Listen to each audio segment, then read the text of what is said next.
Welcome to Accelerate Your Wealth, a podcast by Rebecca Robertson, founder and director of Evolution Financial Planning.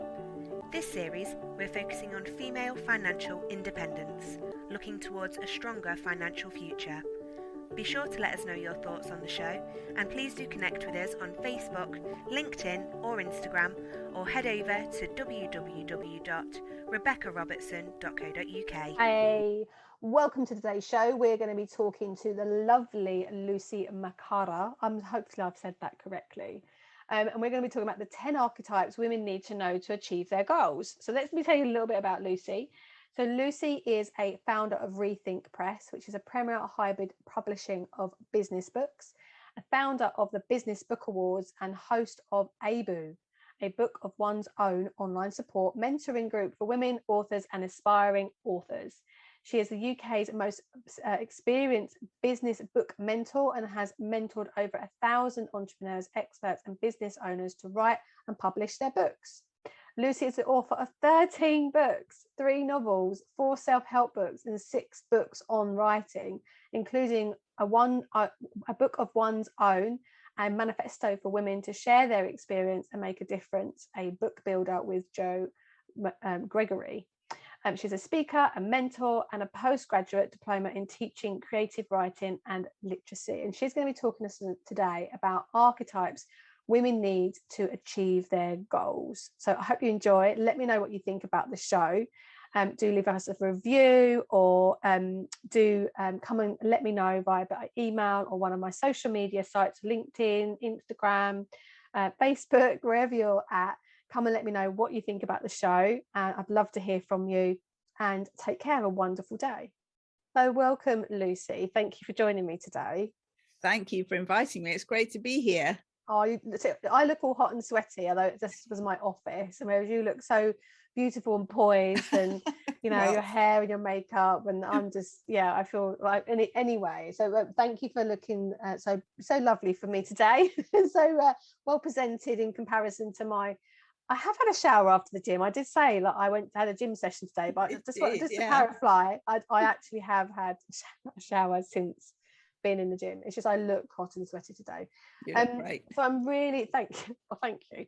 I'm really excited to talk to you about this subject because I feel like you've got a real wealth of knowledge around this to share, and I'm really looking forward to hearing your perspective of it, because I've worked in obviously the female market for 10 years now, and I've been on lots of programs and courses, so I'm super excited to hear your version of it and how you see things. So we're going to be talking about achieving goals, and before we get into that, I'd like to know, why do you think goals are important? We see this at like sometimes on Instagram, and you see these little clips of people saying why goals are important, and I think it's such a basic question that we sometimes overlook, but why do you think goals are important for anybody in the first place?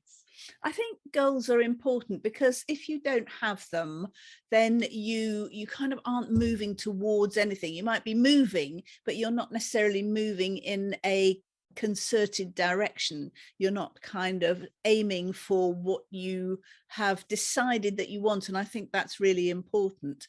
I mean, what I spend a lot of my time doing is mentoring people, especially women, to write and publish their business book, the book that builds their business.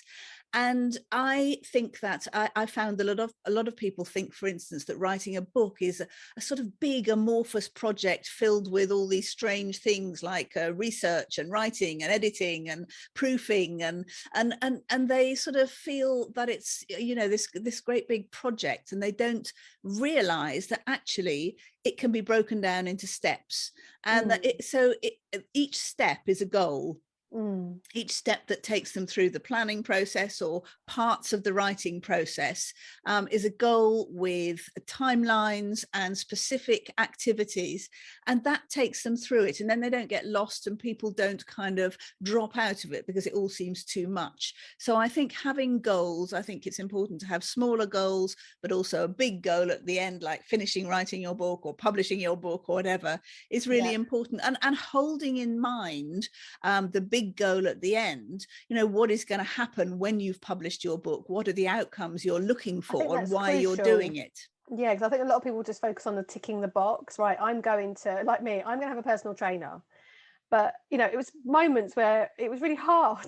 You know, like writing a book, I've done that. It's really hard. There's moments where I was sweating and I was thinking, oh my goodness, do I want to be doing this? This feels like not fun.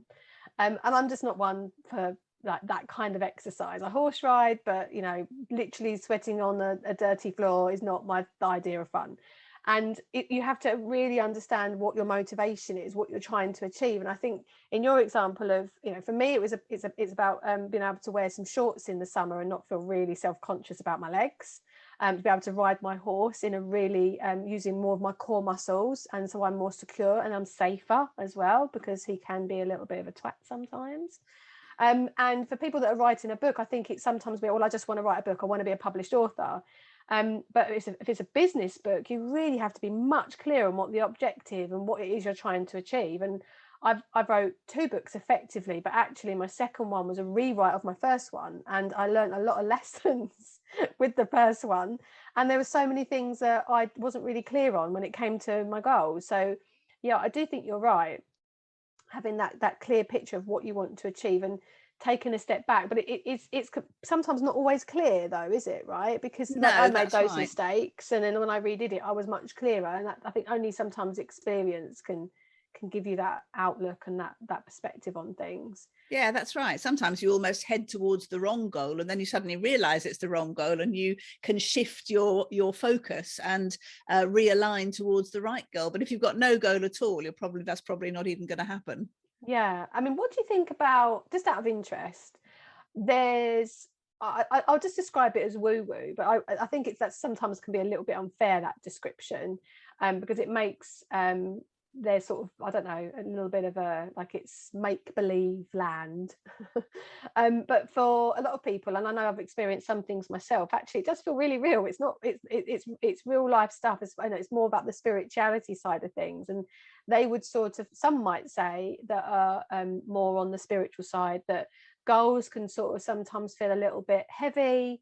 And actually universally we want to ask, you know, the universe, as they would describe it, that you know, I'm looking for something particular and I will wait for that to come and be delivered. So I suppose there's a somewhat of a goal in there, because there's a want or a need or desire, but they wouldn't necessarily knuckle down and say, okay, well, I'm going to get up at 5 o'clock tomorrow morning and I'm going to work out again to achieve my objective.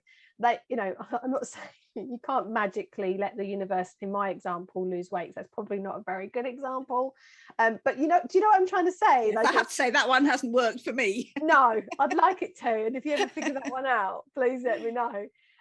But you know, sometimes things just take that knuckling down and being really focused. But for some, there are, you know, I don't know, let's just say cash flow in your business, and you've got 3 or 4 people that owe you money and haven't paid you yet, and you would like them to, and you just sort of put it out to the universe that they're going to pay me that money. And you know, it's funny how this serendipitous thing happens where things just fall into place and everything's fine. And that has happened to me on more than one occasion. Yeah, absolutely. So what, from a spiritual side, what do you think about goals? I think you have to hold them lightly.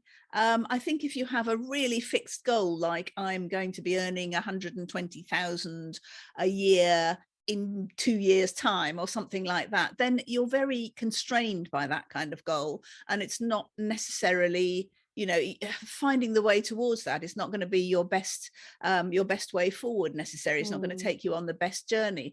I mean, an example I had was about 12 years ago. I had been a work-life balance consultant, so I'd done a lot of work with corporates, and that was, you know, that was kind of where I was at. But I had a vision of me teaching, mentoring, coaching, whatever, writing to business people, and that was what I really wanted to do. I didn't particularly want to stay with the work-life balance stuff. Writing and has always been my thing, but I saw it, the goal I sort of had in my head was me going into corporates and teaching people to write better, to express themselves better on paper, what actually happened was something completely different. I actually went back into publishing, and I ended up mentoring entrepreneurs to write their books.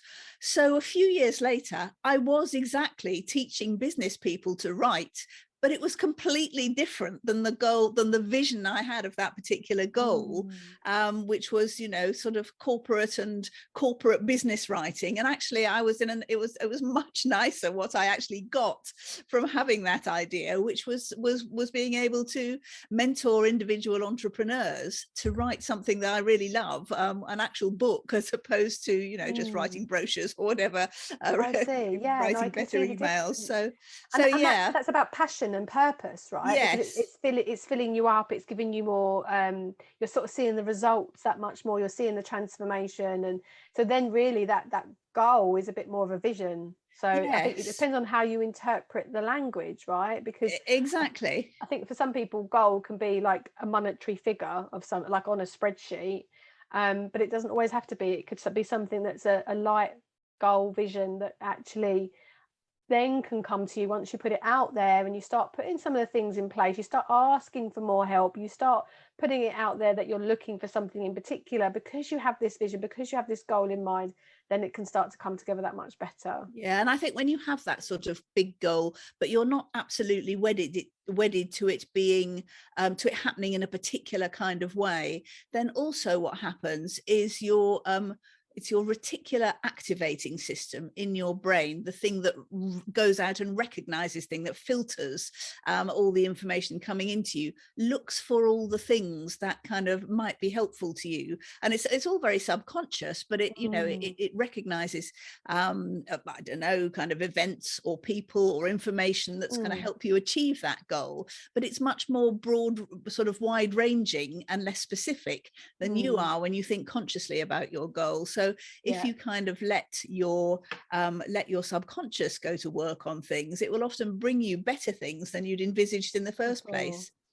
Yeah, and I would agree with that. And I also find that when you're too busy and you are in literally what I call hamster mode, on that sort of spinning wheel, and I've been there multiple times, the less serendipitous things are, the less my subconscious is working, the less things come together for me. It all does feel that little bit more forced. So yeah, I totally agree with you. So let's talk about these 10 archetypes that women need to achieve some of those goals. And where did you come up with them? Okay, well, it started with the first Business Book Awards that we held, which was 5 years ago, and we it was a bit of a kind of punt starting the Business Book Awards, because I wasn't sure if authors or publishers or anybody else in the business publishing world would come on board with them, but luckily they did. But the first year we got 150 entries, and we had a judging panel of 10 men and 10 women, and I thought it was all very kind of balanced and egalitarian. Long story short, what happened when we got to the individual awards at the end of the judging process is we had 11 fantastic books, wonderful authors, great winners, and every single one was a white man. So I couldn't change that. That was what the judges had come up with in the individual categories in the overall business book of the year. So I thought, well, I certainly didn't want to undermine the winners, who were, you know, they were great books, but that wasn't what I had envisaged would happen. So the second year, I said, I'm really looking to, I went on a mission basically to encourage more women to write and publish their business books and submit them to the Business Book Awards, because I discovered we'd only had half as many entries from women authors as from men. And that was certainly part of the problem, as well as, let's face it, some unconscious bias. So I started my group for women authors, and I also wrote a book called A Book of One's Own, and I interviewed 50 women authors for it and asked them all what, if anything, had held them back from writing their books. What had they found difficult?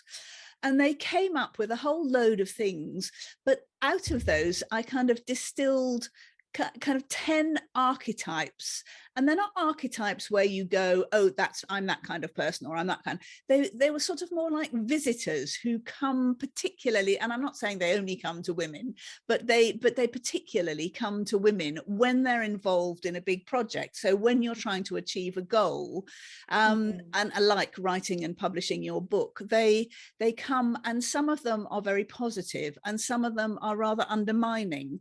So the first three were the ones who kind of make you question yourself. So the first archetype who comes to you, I think, often as a woman, I called the imposter.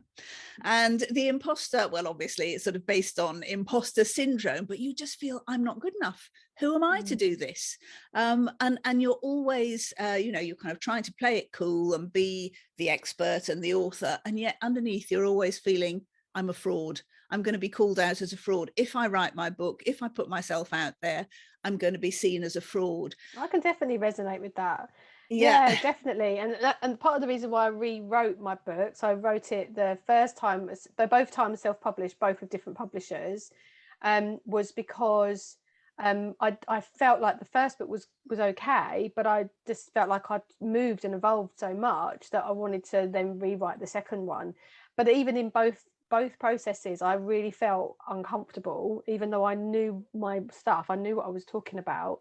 And I almost put too much into I think sometimes into, for example, my second book, because I just wanted to almost sort of drive home the point that I know what I'm talking about. Yes. And actually, funnily enough, that's what women do. And a lot of women who, whose books I kind of publish or whatever, they, while men often, I mean, this is a very broad generalization, but men will often sort of, whiz through all their information. It's all their great thoughts. It's wonderful. And they don't particularly reference anybody else. Some women I know one woman I know who wrote a really excellent book, quite a long book, but she had 200 references in it just to make sure that everybody knew she'd sourced all her stuff. Everything she knew was, backed up by other people, and proper reports and statistics and all that. And I think it's that fear of being called out. And so the second archetype I call the risk assessor, because in fact women are more risk averse than men. Oh yeah, on the whole. Yes, and you would know that from your world of yes. Exactly. I've had a call with somebody this morning, and she's a new investor. She invested just in November, and they had some inheritance money. She's a business owner. And she's actually got quite a high risk profile because she's an entrepreneur, but she's never invested before. And the markets have been very turbulent. So they're currently about 5% losses, which, in the current market, after the market adjustments we've had. And she's on the phone. She said, I want to stop paying any money in. I'm really worried. And I talked it through with her, and she's staying as she is, and she's fine, because I've had to explain risk and I don't know what's going to happen. I haven't got a crystal ball, but actually how she's invested and the things that have happened and what's going on is actually not that bad in comparison to the bigger picture, and she's financially stable enough for her to carry on doing what she's doing. So actually it was just that moment of panic of the risk that's involved and putting this money in and it's depleting. And investments are a long-term strategy where you're not just looking at this month or this year, you're looking at the bigger picture. So now is a good time to invest, because actually the unit prices are cheaper than what they will be in 6 or 8 months time. So women a lot of my clients are very risk adverse because they've just never done it before usually, and it's actually quite amazing. I'm sure you find this with people that have wrote books, that actually, not me, I'm not saying I'm going to write a second one, or third one, whichever you refer to it. But actually when they find that that's their thing and they're good at it, they become extreme experts. They become extremely good at it. Yes, absolutely. But I think especially when you're writing your first one, first you start to feel like an imposter, and then you start to feel this is too risky. I can't do that. And women are also much more afraid of criticism than men.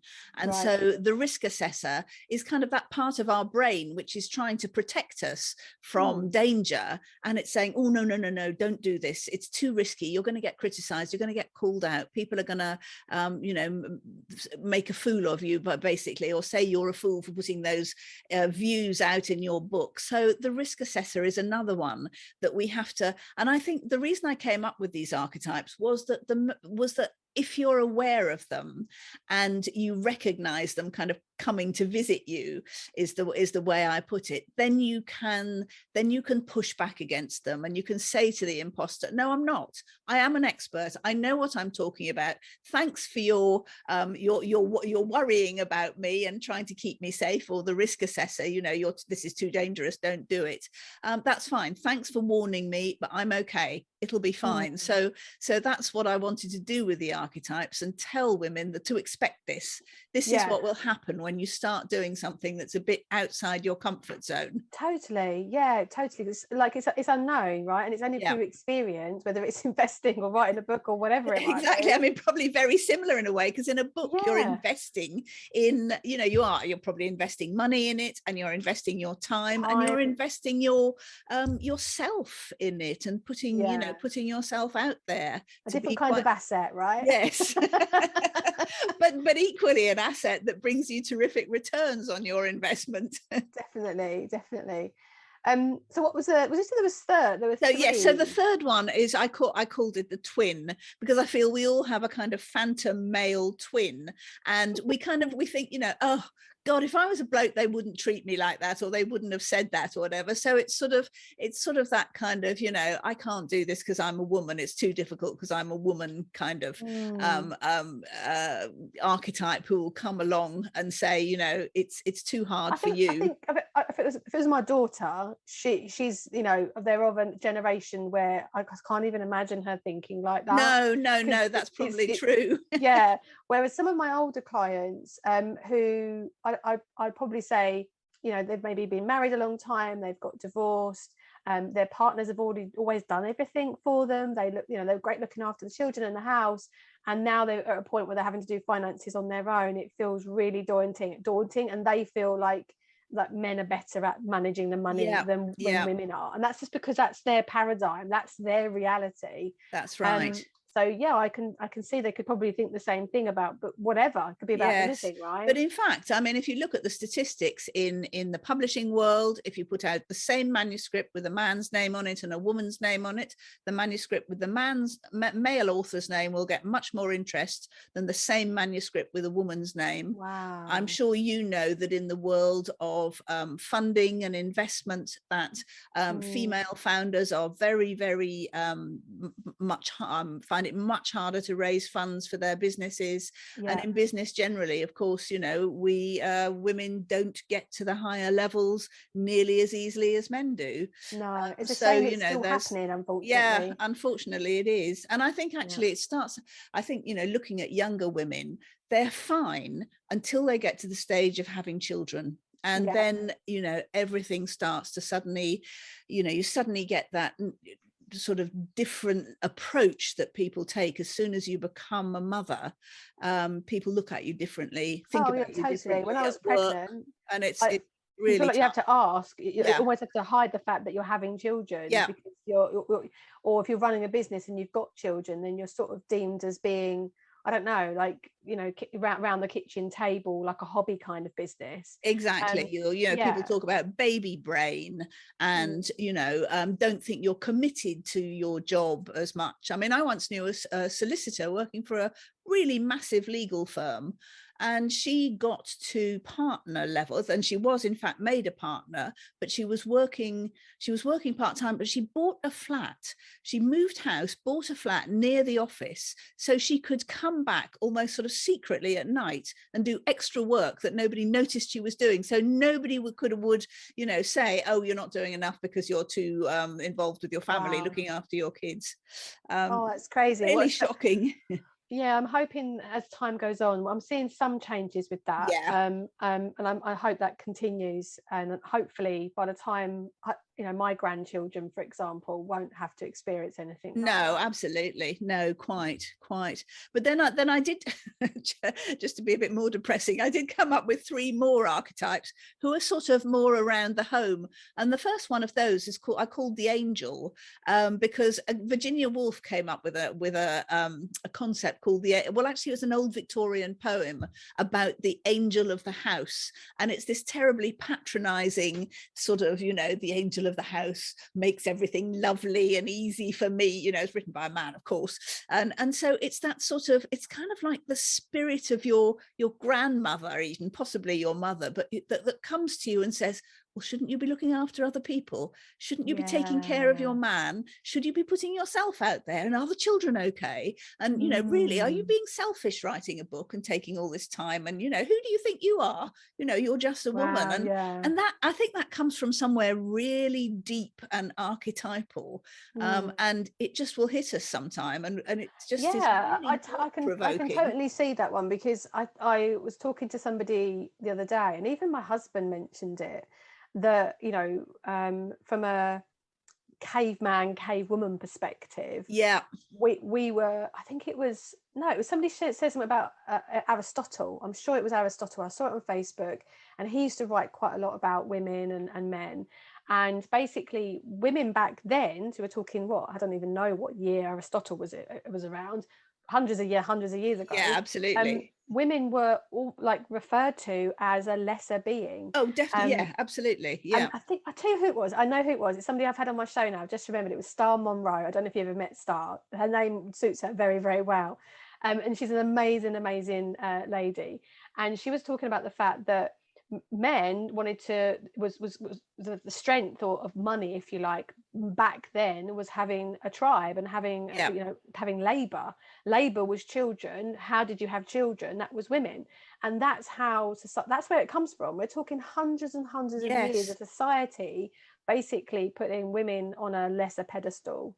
So I can see where that comes from. And so then we get messages, I'm sure you did, and I did, from my grandparents, not so much my mum, but I definitely think that she had so many doubts herself that then when I was doing it, she was almost like, what is going on? What is she up to? I was just such a different energy than what she was used to. She just didn't quite know what to say or do. And the same with my dad as well. But I can totally see how that, it's almost like that judging. And having to look after everybody else and make sure everyone else is okay before you put your needs first. Yes, and intellectually you think, I don't think that at all. That's not my beliefs at all. And yet somehow from out of the depths of, you know, kind of the past really comes this sort of this angel coming to us and saying, you know, you're not being the angel. You're not. That's what you're meant to be. That's your role. Being a good girl. Yes, exactly. Yeah. And also I mean, just as you say, looking after everyone, the fourth one is the fifth one is, in fact, I called her big sister because I'm an eldest daughter, and eldest daughters have a habit of thinking they need to be responsible for everybody.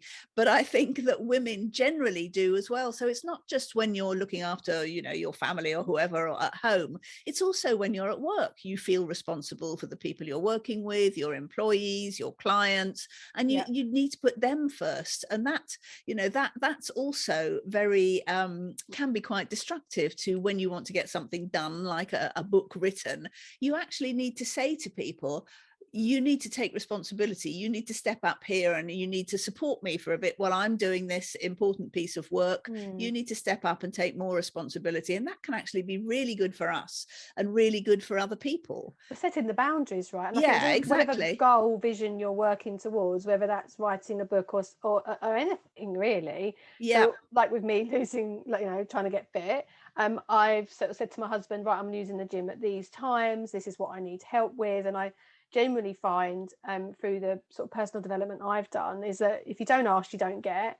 And if you don't actually say what it is you want, don't moan about the problem, come up with a solution and go to people with actually what you need from them. Exactly. And then set the boundaries accordingly, so you're not looking after everybody else, you are starting to look after yourself too. Yes. And the other kind of at home kind of archetype, I called her Cinderella, because I think Cinderella always feels that she's stuck at home. She hasn't got enough money to do what she wants to do. She's got too much housework, too much childcare, and it just gets in the way and stops her saying, I'm going to write my book because I've never got time. I've never got the extra money. I can't, you know, I'm kind of, you know, stuck at home. I can't go to the networking ball and, you know, it's never going to work for me. And I think that sort of Cinderella mindset of, oh, poor me, I'll never make this work is also something that women, you know, can get into the habit of. Well, yeah, but for some of them, I know myself from personal experience, is that there has been times where it felt so bloody hard to even try. And then you Yeah. try and you get everything lined up perfectly. You know, the babysitter's turned up on time, or you've made sure your husband's back from work on time. You've got the kids sorted out for dinner on time. You've got them dressed and everything. And you've literally had to organise your whole day to make sure everything's perfectly landed to the timing for you to be able to walk out the door to go to said networking. And one of them's sick, my husband's got caught on a train, not got back on time. And then when this happens over and over and over and over and over again, eventually you're like, why bother? Why bother? And I've had times like that, probably more than 5 years ago. I've been in business 10 years now. And I had to really dig deep then. I really had to dig deep and stand my ground, if I'm honest, and say, Yeah. I want more from life than this. And Yes. something needs to change. Yeah. Yes, no, that's right. And that's, but I think, again, it's about recognizing when this sort of, this archetypal figure comes up and decides to, kind of invade your mind, if you like, and take over. And you've just, again, I think just being aware of it, realizing it's something that happens and happens to everybody. And just that you can push back and you can say, no, I'm not going to let this happen. I'm not Cinderella. I will go to the ball. I will make this happen. My foot will fit in the glass slipper and it will all be fine. My fairy godmother's out there. Yes. I like the analogy. But then I've got four archetypes that I really love, that I think are very specifically female archetypes. And the first one I call Miss Moneypenny, because I think because we have so much in our lives that we're organizing so much to keep it all on track, is that we have a huge ability to, call it multitasking, but to keep loads of things balanced, to make sure that the birthday present's there at the same time as the deadlines being met, and all the other things that we have to do. So I call Miss Moneypenny the sort of the conscious part. I see it as kind of like the front part of your brain, where you're conscious. She kind of she's the sort of secretary who sits in the front of your head, your day-to-day manager. She's your critical thinker, and she manages your conscious thought processes. So see, a lot of women really good at that, really good at exactly. We have a very and kind of efficient secretarial kind of mindset that is really, really useful for helping us get because when you're doing something like writing a book, you're kind of doing it alongside unless you can just take off 3 months and write a book. Mostly you're doing it in the gaps between other parts of your life, but you have to really keep that on track and make sure you meet your writing appointments and get what you said you'll do done and all those sorts of things. But I think we're very good at that. So Miss Moneypenny is a really important, very good female archetype. And then the other side of that, I call in my strange vision of what's in my head, I call her the librarian. And the librarian is sort of my subconscious, and I don't really know what she's doing, but my vision of the kind of subconscious part of my brain is like it's this huge TARDIS-like room which has filing cabinets and computers and servers and all sorts of things that I don't understand how they work. But I know that if I task my librarian with thinking up ideas or making connections or getting information, she'll just go away and do it. And I can't consciously make it happen. I have to let it go. But, I know that if you kind of train your brain, and I think as women, we're very good at doing that, and you let your librarian, your subconscious, spend time doing stuff while you're doing the other ordinary, quite boring stuff in life, your librarian will go away and wander and come back with all sorts of fantastic ideas and information. And, if you actually tell yourself, I need to come up with a really great title in 2 days' time so I can put it on my my plan or whatever, my proposal. And if you just let go and allow that to happen, it will just pop into your head, and you know how you wake up, or you know you're in the You think shower of or that really whatever good it else idea, is, and yeah. just this brilliant idea comes to you. And also I think sometimes processes fall into place. You know, you're not quite sure how to write this bit because you've got to do that followed by that followed, and you haven't got it all. And I can totally see that. I sometimes find if you've tried, like I think I mentioned before, like if you try and force things, they just don't seem to fall into place. Where that hasn't happened is when I'm the secretary, Miss Moneypenny, when you're too much on the hamster wheel with her, and you are so overwhelmed by everything, you can't, like the librarian in your example, sorceress or spirit, whatever you like, people have different terminologies for it. Indeed, there's only so many things you can do at once. There's only so much capacity in your brain, and you energetically you can do at once. So definitely, you know, spreading your energy evenly across your needs of different parts of your life, I think, is really important. And you know, setting those boundaries around some of the things that you maybe need to say no to for a period of time. Indeed, yeah, absolutely. And I think also it's really important sometimes to let go of thinking about things consciously and just saying, I'm not going to think about that because I cannot come up with an answer now, so I'll go and, you know, put the washing on, or, you know, do something quite mundane. So I consciously stop thinking about it, and that gives your subconscious the time to process, and it will then kind of come back to you with the answer that you couldn't have got on, you know, with your conscious brain, if you like. But and so then my third kind of really positive archetype is, I call her the mentor. And you know, I like to think of myself in that role because I'm a book mentor, you're an investment and finance mentor, and that's great. And I think you should always draw on your expert mentors who are around you, whether that's in your personal life or your business life. But also, I think we all have an internal mentor, and sometimes we stop listening to them. But actually, if you really talk to your internal mentor and say, what should I do here? What is the right thing for me? You'll get the answer. And sometimes you just have to stop and listen. And I suppose that's the kind of go with your gut feeling, but you've got to know that the gut feeling is really right for you. I suppose that's a bit like your intuition, and just listen to and I completely can agree. I'm quite good at that. That's something that I'm into. I'm not conscious of it. I'm not aware of it. But if somebody asks me a question, I can quite quickly come to it. Whereas some clients and people that I know, they tend to go, hang on, let me think about that. I just need to reflect on that. And I think it does depend on like what you're like as a person, how. And it's not that you're not like, I'm better at it. It's just I'm quicker at it. Just some people need a little bit more time to reflect. Well, yes. Well, I think women do rely on that. They've kind of, you know, we train ourselves to be intuitive in a way. And actually the psychology books that I've read, and the neurological kind of sort of research now seems to suggest that actually it's better to trust that quick gut feeling and then think about the rationale behind it and whether it's, you know, why it would work, rather than the other way around. So, you know, take your gut feeling first and see what that is, and then try and work out, you know, why that's how you feel. I mean, obviously sometimes you can get it wrong, and you know, there's some kind of bias that you've got, or you haven't seen all the sides of the story. But I think very often, you know, go with your gut feeling, but think about it, but you know, be kind of rational about it too, and analyze why you're thinking that, feeling that, really, rather than thinking it. No, I got you. Is that 10? Have I lost count? No, there's one more. One more. It's 9. And the 10th one is I just call her the hero, because the hero is the one who's overcome all those challenges and has achieved her goal.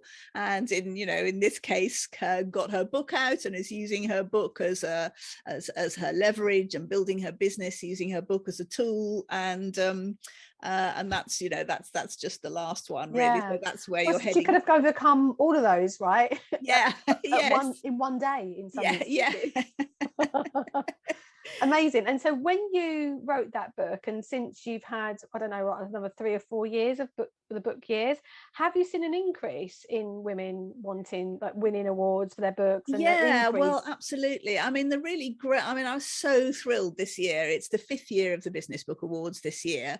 We had 300 entries, which was exactly twice as many as we'd had in the first year. And this year, we shortlisted 116 books. And I counted up all the authors, and some of them were multi, or were written by two people, but whether they were written by 2 men, 2 women, or one of each, we had exactly 58 women and exactly 58 men shortlisted. So I thought, yeah, I've actually achieved a complete gender equality in that shortlist, at least. That's quite spooky, those numbers, though, yeah, right? I know, that was really weird. I couldn't believe it. I had to count it about 3 times to make sure I wasn't making it up. But yeah, exactly half and half, men and women. So that's perfect. That's for the shortlist, and then we've got we'll find out the winners on Monday at our event. Well, I hope maybe one day I'll put my book forward. I don't know. It was published last year, so I'm not sure if you can do that. Yeah, no, it's such a shame. No, you've missed the year that you should have entered it. I should have done it last year. Never mind. I know, yeah, but it just shows you'll have to write another one at some point, Rebecca. Look, I'm not sure about that, Lucy. I'll park that one for now. Okay. I'm not sure what I'd write about it, but so much into the first one. You never know. Maybe I'll do something. No, suddenly different. Something will pop into your head, and it might be something quite different to what you're. Yeah, maybe something about horses or teenagers. Yes, maybe. You never know. Indeed, you never know. So I'd love to hear, just before we shoot off today, a little bit about why you think writing a book is important to business owners, and what maybe 1 or 2 things that people miss when it comes to, I'm an Amazon bestseller. Yeah, which is great. It's lovely to have that on my title, which is a lot of authors just aim to do it just to have that tick in a box. And I was one of the, I've done a TEDx talk, I've won multiple awards, but I did all those things for imposter syndrome reasons, because it was not to prove to others that I was good enough. It was to prove to myself that I was good enough. So now I don't have that same sort of drive to do lots of that stuff anymore. If it happens, it happens, and I sort of put it out there as a bit of a vision every now and again, and if it happens, great. If it doesn't, it doesn't. But writing a book, there are business benefits to having a book as an asset, so that this is a wealth all that wealth. So what kind of asset do you think writing a book does for people? Well, I think there are 4 key things that you get from writing a book. The first one is literally to do with the planning and the writing. And I think that gives you incredible clarity about your business and what you do and how you do it. And it gives you amazing confidence, because when you write 40,000 words about you and your business and your clients and the process you take people through, your models, whatever you have in your book, it just goes into that archive of your mind. So you just know it. So whenever you're speaking, whenever you're coaching or mentoring, whenever you're pitching, you know exactly what to say. The words are all there. You've written them down, and you can repurpose them for any occasion or any event. And so you're better at, you're better at pitching your business, and you have better clarity about your business. And some people I know, when they're writing their book, they actually pivot their business, because they suddenly realize they could be doing something much more interesting or better or in a different way that will make it everything sort of stronger. So that's the first thing, and that's sort of almost a piece of self-development that you get from writing. I would agree with that. I would definitely agree with that. When I wrote my book, I pulled out loads of different systems and processes and things exactly, and I put it in a sort of, it's 10 ways to accelerate your wealth, and I threaded through the chapters exercises for people to go away and do. And at the moment, I have two freebies that are out there at the moment, where I'm using the content of the book as freebies in my marketing, and then they can go and buy the book afterwards, or I'm collecting email addresses, and it's a great way to carry on adding value. So I send out sessions. I've got their email address, so I send them a session about my podcast, So I'm repurposing that content. Exactly. I mean, it's just a brilliant way to collect all your IP together in one place, and then, as you say, repurpose it in many other ways. I think the second thing that is absolutely key to writing a book is, once you've written a book, you are seen as the authority in your field. Even when you're still writing it, and say you have a cover design and you put that out there and you say, I'm writing my book, it's coming out, in whenever, people will suddenly see you differently. They see you as the authority and the expert in a completely different way. I completely agree. And I never understood it. As soon as I said I was writing a book, everyone was like, oh my God, that's amazing. There's something in our society about writing a book that people just love. Yes, exactly. And it's when because, we kind of possibly live in an entrepreneurial world where lots of people seem to be writing their book, but actually it's still a very tiny percentage. And, so it's still a very special thing to do. And it is, it is a big task, and it does take work and focus. And so there's that. And then when your book's distributed, it really makes you more influential, because, your book goes out and it's on all the Amazons all around the world. It depends how you distribute it. You send your book out yourself to loads of people, and you just get, your influence just goes out there and sort of spreads itself around, and you meet people through your book that you would never have met if it had just been you going out there and marketing to people. Enhanced business card without it just being chucked in a drawer, hopefully. Yeah, exactly. Nobody ever throws away a book, or at least I hope they don't. No, not at all. And actually, I've got one of my core partners that I've worked with. I've been through their programs and I love what they do. They're called One of Many. They contacted me a couple of months. They had a big event last weekend at their conference they run every year, and they had 50 VIPs, and they asked me to gift 50 of my books to go in those VIP. Because I get them cheaper, I can basically go onto Amazon, get them for a third of the price of what you can buy them for. Sorry, exactly. People. As the author, I am allowed to do that, and obviously I forgave any royalties or any benefits. And then it was literally, I've got an Amazon Prime account, and I'm not an Amazon fan because of their, but anyway, they're handy to have sometimes, and they actually posted it directly to the office that was dealing with it, and it was quite short notice, and they had 58 books in the end to put in these VIP bags, and they went down a storm. Yes, so, exactly. People love getting books. Because they're not a marketing brochure, and they're not a business card, and they're not a pitch. They are a piece of really solid value in their own right. They have a price tag, and you don't, in your book, you're not, kind of overtly salesy, but I always call it your undercover sales agent, because it sells you better than any other, kind of obvious marketing tool. So, the third thing.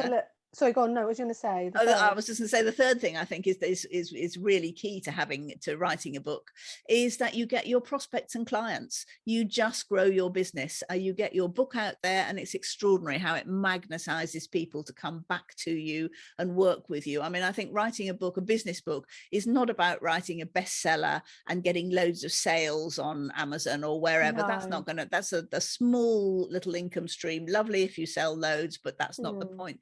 But you get one book into the hands of the right client, and you've made thousands. And depending on what your business is, it might be hundreds, but that's the way you get the return on your investment. I totally agree. There's a lady called Nicola Rowley who I use for PR and stuff. Nicola's lovely, and she's just had an Amazon bestseller, done all that. And she's just put it back out for free using Kindle, so not 99p, which is one of the promotional techniques, but actually for free. And I'm assuming she's collecting email addresses. I'm guessing, but I'm not sure, but possibly not. She might just be putting it out there for free.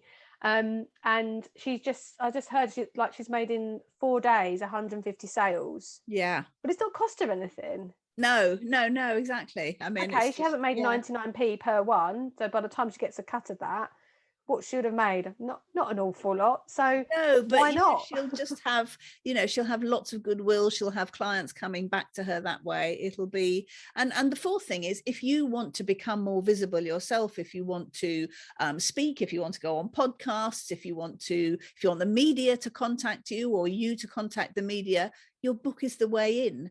I mean, Amazon's a wonderful search engine, if you know, given all the other problems with it. But, you know, it only works if you've got a book on Amazon. Yeah. So, you know, but people go there looking for experts, because obviously if you're an expert, you'll have written a book. Yeah, So, right. you know, and, you know, if you want to be a speaker, well, you really need to have a book behind you to say, yes, I am the expert in this field of speaking. So, yeah, you should have me. Here's my book. Sure. So bringing things back to the archetypes and achieving goals kind of conversation, obviously we've talked about it in a couple of different contexts: investing, losing weight, getting fit, and writing a book.